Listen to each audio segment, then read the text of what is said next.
Hello, David Ansara here of the Center for Risk Analysis. We are a think tank which focuses on political and economic risk as well as scenario planning. And we help you to understand, prepare, and prosper.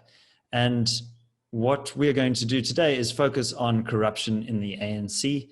And it's a discussion that has been very much in the public domain at the moment following the release of a letter by President Cyril Ramaphosa addressed directly to his comrades within the tripartite alliance, bemoaning the fact that there has been incidents of corruption around PPE equipment, as well as tenders relating to the COVID emergency response.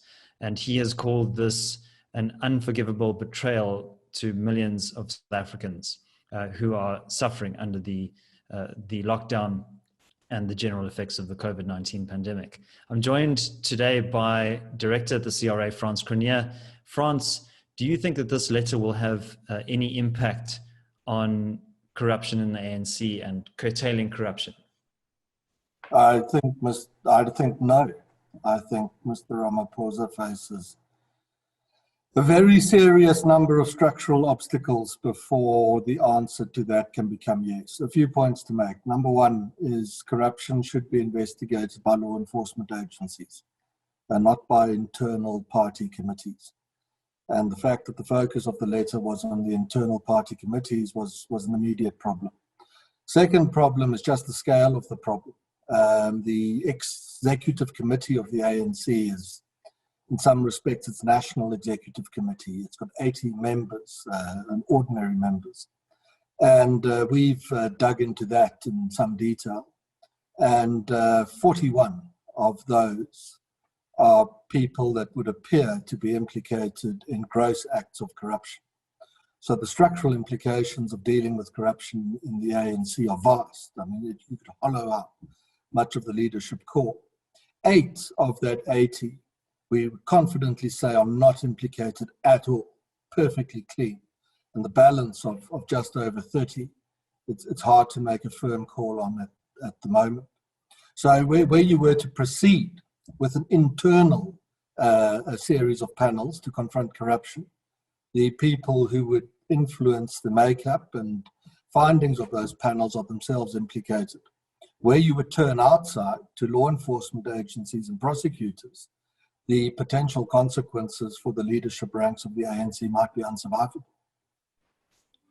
And we've also seen, in terms of the prosecuting authority, serious problems there in terms of capacity, in terms of staff, resources, and the ability to pursue corruption charges.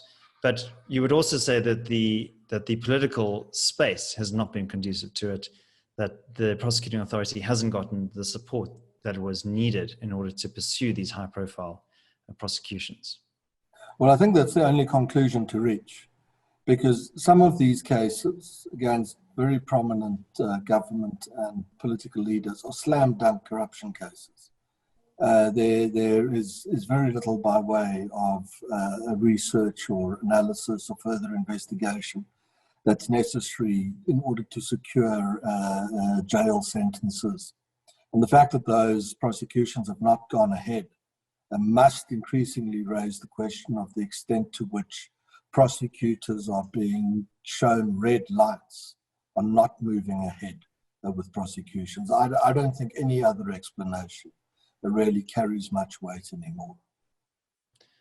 And also, Frans, an additional point would be around this potentially backfiring against Mr. Ramaphosa. There have been calls this week for investigations into his own CR17 campaign to lead the African National Congress in the build-up to Nasrec. Could you comment on that as well? You know, the point that anti-corruption investigations might later undermine Mr. Ramaphosa's standing is one that needs more thinking about. And the mainstream has an idea that there's a good side of the ANC that's clean and not corrupt, and that side supports Mr. Ramaphosa, and then there's a bad side of the ANC that is corrupt, and that side opposes Mr. Ramaphosa.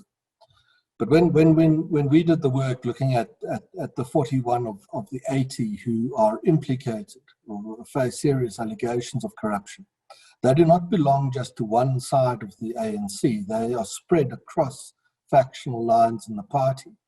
And so, yes, you should anticipate that where calls are made to investigate corruption, those calls may immediately be turned against strong supporters of Mr. Ramaphosa himself.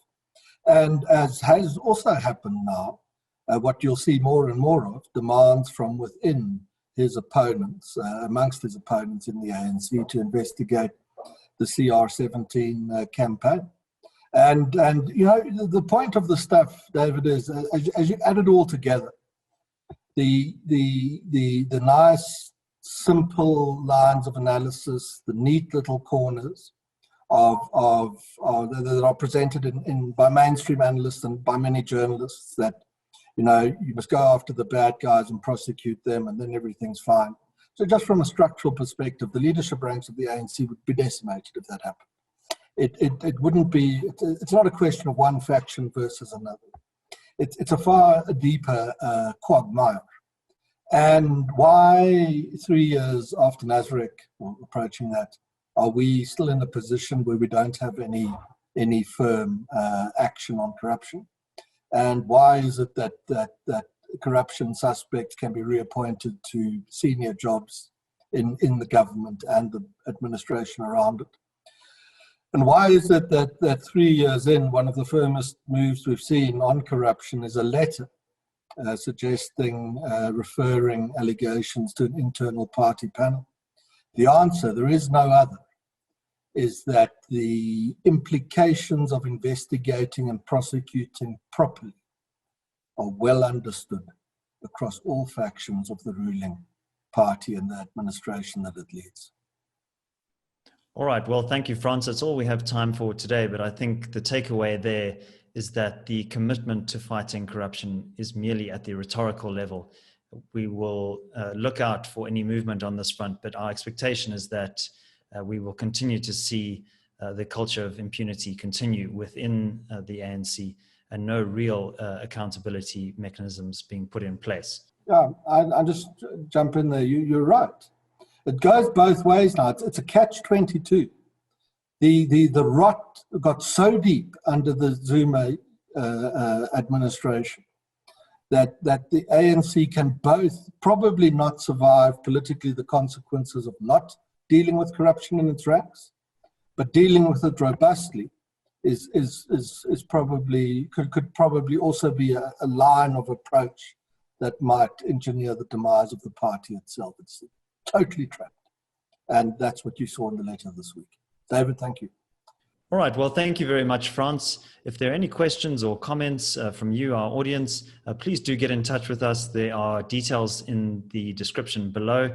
Please give this video a like. Remember to subscribe to the channel, hit that bell icon, and also follow the link below for a free trial, a 30-day free trial to the CRA, where you can get invited to our exclusive client briefings and have access to our reports and data as well.